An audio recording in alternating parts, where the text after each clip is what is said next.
আমরা উদ্ধার করেছি ওখানে যেটা 18 লক্ষ টাকা ওদের ব্যাগ থেকে। তো এই 18 লক্ষ টাকার মধ্যে ওরা আবার কেউ কেউ বলছে যে মোবাইল ওদের পছন্দ, আইফোন আইফোন পছন্দ। আমি তাদেরকে যখন বের করেছি, বের করে ওদেরকে আবার লাইভে নিয়ে বাংলাদেশ পুলিশের সর্বোচ্চ প্রধান, যিনি সর্বোচ্চ অথরিটি, আইজি স্যার সাথে ওদেরকে কথা স্পিকারে কথা বলিয়ে বলানোর পরে ওরাও আশ্বস্ত হয়েছে যে না, তাহলে আমরা সেফ। আমরা পুলিশের কাছে ধরা দিলে, আমরা পুলিশের কাছে যদি আমরা আত্মসমর্পণ করি, তাহলে আমরা সেফ থাকবো, ওদের লাইফে কোনো হ্যাসেল থাকবে না, লাইফ থ্রেট হবে না। এই জন্য তারা কিন্তু আমাদের কাছে আহ, ওরা আত্মসমর্পণ করে।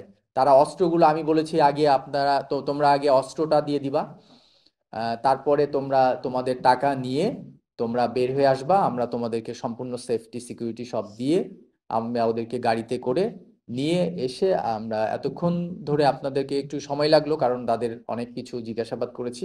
জিজ্ঞাসাবাদ করে আমরা আমাদের কাছে এই পর্যন্ত এখন আহ, যতক্ষণ ওদের সাথে কথা বললাম তাতে মনে হয়েছে ওরা বিভিন্ন মুভি টুভি এই সমস্ত দেখা বা ভিডিও টিডিও দেখা, এগুলোর উপরে ভিত্তি করে ওরা একটা অ্যাডভেঞ্চার হিসাবে নিতে গিয়েছে।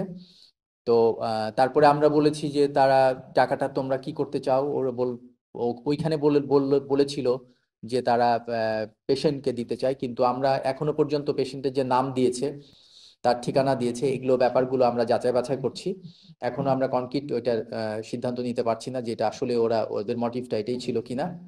পাশাপাশি ওদের কেউ কেউ বলছে, আমরা উদ্ধার করেছি ওখানে যেটা 18 লক্ষ টাকা ওদের ব্যাগ থেকে। তো এই 18 লক্ষ টাকার মধ্যে ওরা আবার কেউ কেউ বলছে যে মোবাইল ওদের পছন্দ, আইফোন আইফোন পছন্দ।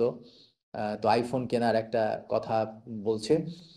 তো এই পর্যন্ত, আরো বাকিগুলো আমাদের ইনভেস্টিগেশনের ইস্যু আছে। ইনভেস্টিগেশনগুলো হলে তারপরে আমরা এগুলো আইনগত প্রক্রিয়া আছে, প্রক্রিয়াতে থাকবে। আর আমাদের যেগুলো আহ, আলামত বলে, যেটা আমরা যে ওখান থেকে যেগুলো উদ্ধার করেছি সেগুলো আপনাদেরকে অলরেডি উপস্থাপন করেছি, আপনারা দেখেছেন। তবে আপনাদের কাছে অনুরোধ যে এরা তো অ্যাকচুয়ালি আন্ডার এজ, জুভেনাইল, দুইজন আন্ডার।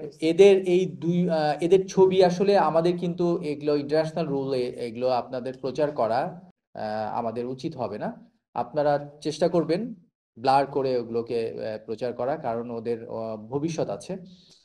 আমাদের সমাজে এরকম ধরনের অপরাধগুলো যেগুলো সংগঠিত হয়, শুরুতেই যদি আমরা সবাই অ্যালার্ট থাকি, এগুলো আমরা আপনারা যারা আছেন সেখানে উপস্থিত সবাই আমরা কেউ এটাকে এড়িয়ে যেতে পারি না, তাদের এই বিপথে যাওয়ার জায়গাগুলো থেকে।